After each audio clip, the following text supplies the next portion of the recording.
প্রিয় দর্শক, আসসালামু আলাইকুম। দর্শক, আপনাদের প্রীতি ও শুভেচ্ছা জানিয়ে শুরু করছি আমাদের আজকের প্রতিবেদন। তো দর্শক, দেখতে পাচ্ছেন আমাদের সামনে এক আপু দাঁড়িয়ে আছে। আমরা তার গল্পটা শুনবো, জানবো আপু কেন আমাদের ইউটিউবের মাঝে আসলেন, তিনি কি বলতে চান। আপু আসসালামু আলাইকুম, ওয়ালাইকুম আসসালাম। কেমন আছেন? এই তো ভাই আলহামদুলিল্লাহ আছি কোনো রকমে। ভালো থাকলে ভালো। আপার নাম কি? স্বপ্না। খুব সুন্দর নাম। স্বপ্ন আপু বিয়ে শাদী হয়েছে?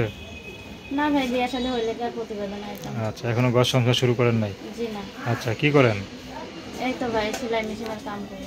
আচ্ছা, পরিবারে কে কে আছে? পরিবারে মা আছে, ছোট ভাই বোন আছে। মা আছে, ছোট ভাই বোন আছে। ভাই বোন কয়জন? দুইজন, একজন ছোট এক- ভাই একটা। আচ্ছা, আর আপনি একজন? জি। এই মিল্লা দুইজন দুইজন। নাকি? আচ্ছা, আপনি কি পড়াশোনা করেন? জি না ভাই, পড়াশোনা করবো কি করে?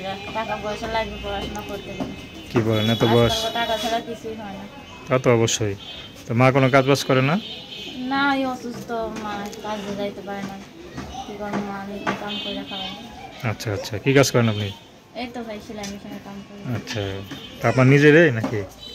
না, লোকের সেলাই মেশিন, নিজের সেলাই মেশিন পাই নাকি। তো এখন ইউটিউবে কেন আসলেন?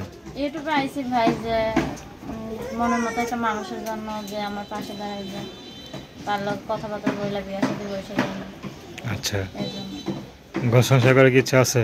ইচ্ছা আছে বইলাই তো প্রতিবেদনের সামনে আইসি। না হয় তো এখন বয়স কত আপনার? 18। 18 বছর।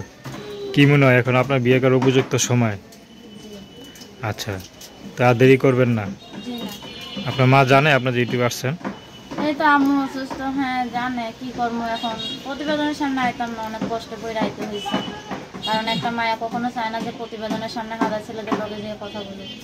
আচ্ছা, মানে পরিবার থেকে আপনাকে পাঠাইছে যে যাও ইউটিউবে যাও, যদি ভালো একজন মানুষ পায় বিয়ে শাদী করে ফেলো। হ্যাঁ, কারণ আপনাদের পরিবার তো সামর্থ্য না যে আপনাকে টাকা পয়সা খরচ করে বিয়ে শাদী ওইটাই দিবে। তো ভাই। আচ্ছা, তো আপনার সাথে নাম কি বললেন? স্বপ্না। দর্শক, আপনারা স্বপ্ন আপুর কথা শুনলেন। তো স্বপ্ন আবার কখনো স্বপ্ন দেখেননি যে আপনার স্বামীটা এরকম হবে? স্বপ্ন তো দেখি ভাই, কিন্তু স্বপ্নটা পূর্ণ হয় না। যে রাজকুমারের স্বপ্ন মতো থেকেই যায়। স্বপ্ন স্বপ্ন থেকে যায়। আচ্ছা, কেমন স্বপ্ন দেখেন? স্বপ্ন দেখি যে একটা মনের মতো মানুষ পাই, যে যেমনই হোক, বুড়া হোক আর যেমনই হোক, সে শুধু আমায় ভালোবাসবে, আমার দায়িত্ব নেবে, ভাত কাপড় দেবে, তাতেই আমি খুশি।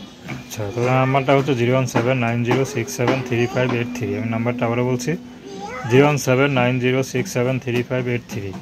তো দর্শক, প্রেম ভালোবাসা সাহায্য সহযোগিতা বিয়ে শাদী করা একান্ত আপনাদের ব্যক্তিগত ব্যাপার। তো আসুন আমরা 5 ওয়াক্ত নামাজ পড়ি, সর্বদা দেশের সেবা করি।